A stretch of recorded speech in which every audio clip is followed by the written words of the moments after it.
আমি শারমিন, আমি ডোমার নারী ফুটবল টিমের একজন সদস্য। যে আমাদের এই ডোমার টিমের প্লেয়াররা যেন জাতীয় পর্যায়ে আমরা খেলতে পারি এবং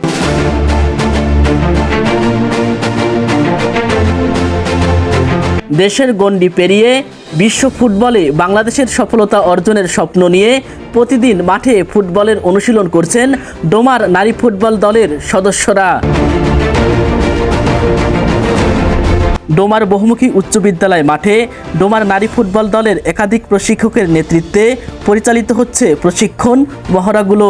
তথ্যসূত্রে জানা যায়, ডোমার উপজেলা পরিষদের সাবেক চেয়ারম্যান তোফায়েল আহমেদের উদ্যোগে 2022 সালে প্রতিষ্ঠিত হওয়ার পর থেকে ডোমার নারী ফুটবল দলের সদস্যরা নীলফামারী, রংপুর ও রাজশাহীতে বিভিন্ন টুর্নামেন্টে অংশগ্রহণ করে সফলতা অর্জন করেন। নিয়মিত প্রশিক্ষণে অংশগ্রহণ করছেন 30 থেকে 40 জন নারী সদস্য।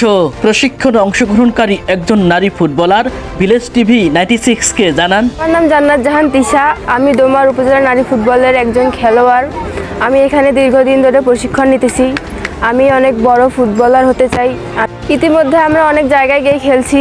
আমরা কিশোরগঞ্জ, সৈয়দপুর, নীলফামারী অনেক জায়গায় খেলেছি, ডিবলাও খেলেছি। খেলে আমরা অনেক দক্ষতা অর্জন করেছি, আমাদের ডোমারের নাম সুনাম করেছি। ডোমার নারী ফুটবল দল সম্পর্কে সাবেক footballer Asit Saha village TV 96-কে জানান, আমি অসিত সাহা, আমি প্রাক্তন ফুটবল প্লেয়ার। খেলা প্রশিক্ষণ চলতেছে এবং খেলাধুলা প্র্যাকটিস করে ওরা, ওই জন্য মাঝে মধ্যেই চলে আসি এদের খেলাধুলা দেখার জন্য।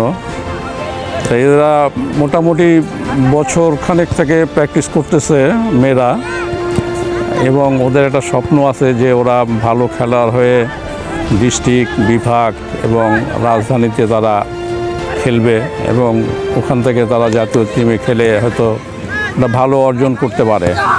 ডোমার নারী ফুটবল দলের একাধিক প্রশিক্ষক ভিলেজ টিভি 96-কে জানান, আমরা এখানে দীর্ঘদিন থেকেই প্র্যাকটিস করি।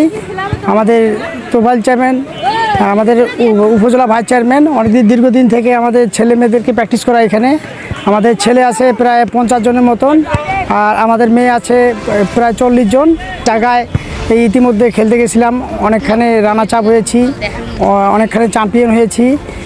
ইতিমধ্যে আরও আমরা কিছুদিনের মধ্যে খেলতে যাব। আমরা আমাদের অনেক মেয়ে বর্তমান রাজশাহী উপজেলা একাডেমিতে খেলতেছে। আর বর্তমান আমাদের এই ডোমা উপজেলা এই মাঠে আমরা দুজন কোচ হিসাবে আছি মেয়েদের টিমের। তা আমরা চাই আমাদের ডোমার উপজেলায় এক ভালো জায়গায় পর্যায়ে যাক। আমরা এটা আশাবাদ করি যে আমাদের মেয়েগুলা আমরা 2 কোচ আছি, প্র্যাকটিস করাই। আসলে আমাদের খুব ভালো লাগে মেয়েদের প্রশিক্ষণ বিষয়ে জানতে চাইলে নারী ফুটবল দলের সদস্য ভিলেজ টিভি 96-কে জানান, আমি শারমিন, আমি ডোমার নারী ফুটবল টিমের একজন সদস্য। আমরা প্রায় এখানে 1 বছর থেকে নিয়মিত প্র্যাকটিস করি। আমাদের এখানে প্র্যাকটিস করে প্রায় আগে ছিল 50 থেকে 60 জনের ঊর্ধ্বে। আমরা বিকেল 3টা থেকে প্রায় 6টা পর্যন্ত প্রায় 3 ঘন্টা নিয়মিত এখানে প্র্যাকটিস করি। আমরা ইতিমধ্যে আমাদের নিজ জেলা নীলফামারী সহ বিভিন্ন জায়গায় খেলতে গিয়েছিলাম, এমনকি বিজয় অর্জন করে এসেছি। আমরা চাই আমাদের দেশ থেকে আমরা বাইরে বিভিন্ন দেশে খেলতে যাই এবং আমাদের বাংলাদেশের নাম যেন পুরো বিশ্বে ছড়িয়ে পড়ে। আমাদের বাংলাদেশকে যেন সবাই চিনে আমাদের হাত ধরে। আমরা চাই যে আমাদের মাধ্যমে আমাদের বাংলাদেশ আরও উন্নত হোক এবং কি অনেকে যে খারাপ কাজ করে এই খেলাধুলার মাধ্যমে কিন্তু সেটা বন্ধ করা যায়। তো আমরা চাই যে আমরা যেরকম খেলি আমাদের পাশাপাশি আরও অনেকেই যেন আমাদের দেখে অনুপ্রাণিত হয়ে এই মাঠে আসে খেলে। ঠিক তেমনই আমাদের মাঠে আগে প্রায় ছিল 60 থেকে 70 জন, কিন্তু এখন একটা সমস্যার কারণে আমাদের মাঠে খেলোয়াড়ের সংখ্যা কমে আসতেছে। সেটা হচ্ছে প্রায় একটা মাঠেই 2টা খেলা চলতেছে, ফুটবল এবং ক্রিকেট, যার জন্য আমাদের ফুটবল খেলার প্র্যাকটিসের অনেক সমস্যা হচ্ছে।